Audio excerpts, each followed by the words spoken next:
After a major move in Dragon Ball Daima, bringing Vegeta's Super Saiyan 3 transformation into canon, many possibilities open up in the Dragon Ball Daima universe. Considering that whenever Vegeta reaches Goku's current transformation, something always happens, and this follows a pattern established by our eternal Akira, made explicit when Vegeta demonstrated that he is indeed capable of mastering the Super Saiyan 3 form. So let's unravel this pattern together, which has always preceded something unique, now coming to light in this new Dragon Ball Daima universe. Starting off strong, let's drop this time bomb in your hands. Comment heavily before watching the video so we can see if you agree, and don't forget to like and subscribe, which is very important to us. Activate the notification bell, and pay close attention from now on. What is this, Kakarot? A new transformation? You hid this from me, just like you did with Super Saiyan 3. Goku may indeed achieve a new form in Dragon Ball Daima, and it will be Super Saiyan 4. Yes, you heard that right. It won't be exactly like in Dragon Ball GT, but rather a variant of that form. As everything in Dragon Ball Daima is finally heading toward an epic conclusion, I can prove to you how this will actually happen. Every time Goku and Vegeta match in power, something new emerges in the series. And this is not shown subtly, but right in front of us, repeatedly, year after year. For example, this cycle only ended in Dragon Ball Super after Goku somewhat followed the path of the angels, and Vegeta took the path of a god of destruction. But this might change and revert to how it was before. All we can do is wait and see what happens. But before that, this recurring element is back in Dragon Ball Daima, something that didn't need to be done unless there was a reason for it. But here we are. Akira has given fans this fan service by allowing our Saiyan Prince to achieve Super Saiyan 3. While some fans debate why Vegeta didn't use this form in Dragon Ball Super against Beerus, we know the reason. It's high energy expenditure in long battles. Leaving that aside, let's understand that something monumental is coming. Something bigger than just a fusion. Goku took the fusion insect, so he and Vegeta might fuse. But there's also the theory of a triple fusion. Who knows? Among all this, there's a critical point to discuss. What if Du and Ku, the newly created Magents by Dr. Enraiso, use these insects to fuse? What would remain if both Goku and Vegeta, even in Super Saiyan 3, couldn't handle them? Here lies the trump card. The trump card Akira laid down in the best Yu-Gi-Oh fashion for those who've watched is like a player holding a final card that turns the duel in their favor. He's going to give us another fan service, a unique gift, possibly one-time use, exclusive to Daima's universe. Super Saiyan 4. Yes, finally, Super Saiyan 4 will somehow make its return, offering a fresh, unique air to the series. This could emerge through that mysterious eye, which might unlock something in Goku, bringing Super Saiyan 4 to the forefront. After all, Saiyans have many secrets and hidden powers, and since we're in a magical universe, the demon realm might somehow open this path. What do you think about this? This brings us back to the beginning of the video, where we talked about the pattern in Dragon Ball. Goku, Vegeta, Goku, and so it continues for years. We know that the transformation trajectories of Goku and Vegeta in Dragon Ball are marked by a recurring pattern throughout the series. Goku achieves a new form, Vegeta eventually achieves it too, and then Goku gets another new transformation. This ongoing cycle reflects the competitiveness and determination of both characters. Since the saga's beginning, when Goku transformed into Super Saiyan during the battle against Frieza on planet Namek, this pattern began to unfold for fans. The rivalry between these two warriors brought them to their current heights, allowing them to achieve unimaginable feats. The moment when Goku first achieved Super Saiyan is one of the most iconic in the franchise. Driven by rage and despair over Krillin's death, Goku unlocked the form, a nostalgic moment indeed. It didn't take long for Vegeta, fueled by rivalry and the desire to surpass Goku, to reach the Super Saiyan form during the Android Saga. He trained intensely, achieving the transformation through sheer determination, a significant milestone affirming the pattern. Goku achieves a new transformation, and Vegeta follows. This dynamic continues with Super Saiyan 2. While Gohan was the first to reach this form, during the Majin Buu Saga, both Goku and Vegeta demonstrated its power. Goku used it to battle Majin Vegeta, who had reached the transformation after succumbing to Babbidi's spell. Once again, Vegeta proved he wouldn't be left behind, even using a dangerous method to achieve it. Then came Super Saiyan 3, one of the most drastic transformations in terms of appearance and power. Goku revealed this form while training in the other world and showcased it during the battle with Majin Buu.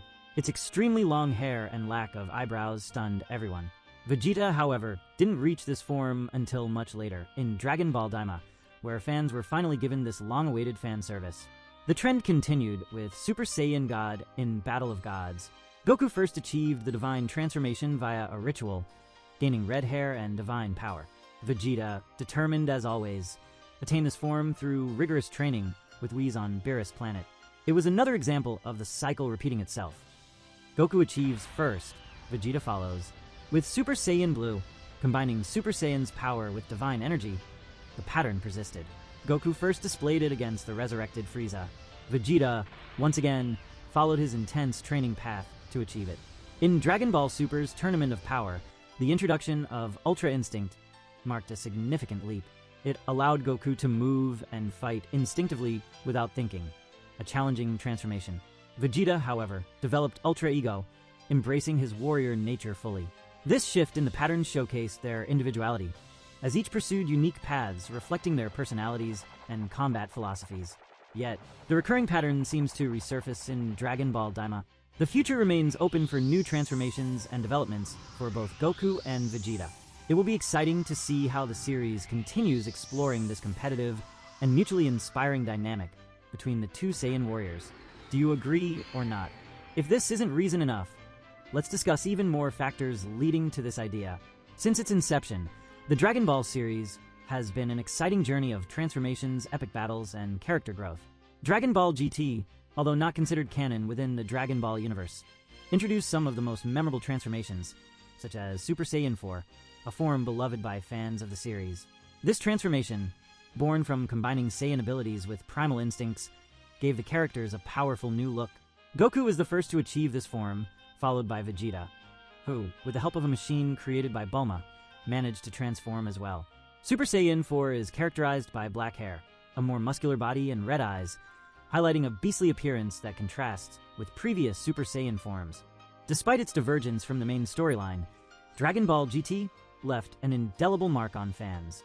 Many ideas and transformations introduced in this series continue to spark discussions and inspire imaginations for future developments in the Dragon Ball universe. The latest series, Dragon Ball Daima, may not follow the same timeline as GT, but it presents intriguing parallels and recurring patterns, especially concerning the evolution of Goku and Vegeta. In Dragon Ball Daima, we've seen new transformations and powers that reflect the same relentless pursuit of strength and self-improvement seen in GT. Certain elements clearly draw inspiration from GT transformations, such as accessing deeper levels of power through intense training and emotional challenges. Goku and Vegeta continue to push their limits, and while we haven't seen a direct return of Super Saiyan 4, the concepts of transformations combining primal elements with modern powers are present. Looking at Dragon Ball Super, we see that the creators have made efforts to canonize some of the most beloved elements of the Dragon Ball universe, especially through the movies. A notable example is Broly. Initially introduced in non-canon films, Broly was reintroduced in Dragon Ball Super with a revised story that fits the main timeline. In the movie Dragon Ball Super, Broly, he is portrayed as a Saiyan with immense power, whose uncontrollable rage and abilities challenge Goku and Vegeta in an epic battle. Broly's inclusion in the main timeline not only brought back a fan-favorite character, but also emphasized the importance of uniting forces with the Z Warriors. After his initial battle with Goku and Vegeta, Broly becomes a powerful ally. This not only expands the Dragon Ball universe, but also opens doors for future stories and transformations. The canonization of Broly highlights a pattern that creators might follow with other fan-favorite transformations, like Super Saiyan 4. In Dragon Ball Daima, there's a perfect opportunity to bring this iconic transformation back to canon, albeit in a different way. Instead of following the exact process from Dragon Ball GT, the creators could introduce Super Saiyan 4 as an evolution that incorporates elements of divine training and primal powers. This would retain the essence of Super Saiyan 4 while adapting the transformation to align with the timeline and power logic established in Dragon Ball Super.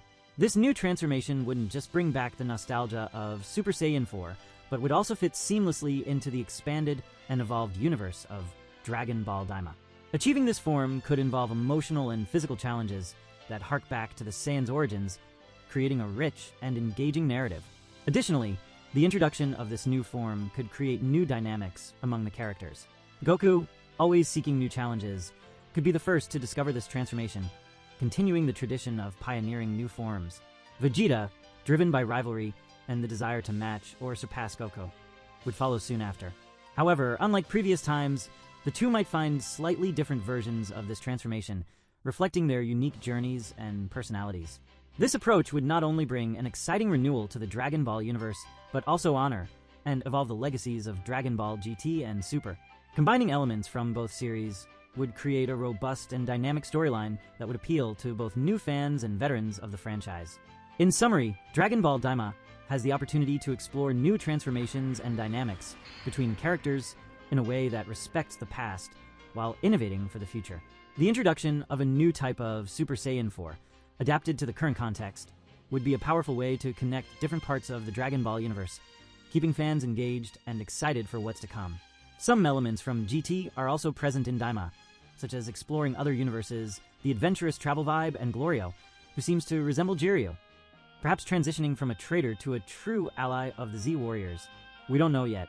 There's also the storyline reminiscent of Goku's childhood. These are moments we hold dear in our hearts, hoping they will materialize. Akira Toriyama has left us with his final gift, Dragon Ball Daima. Let's await its conclusion and just hope, shall we? Thank you for being with us, and until next time,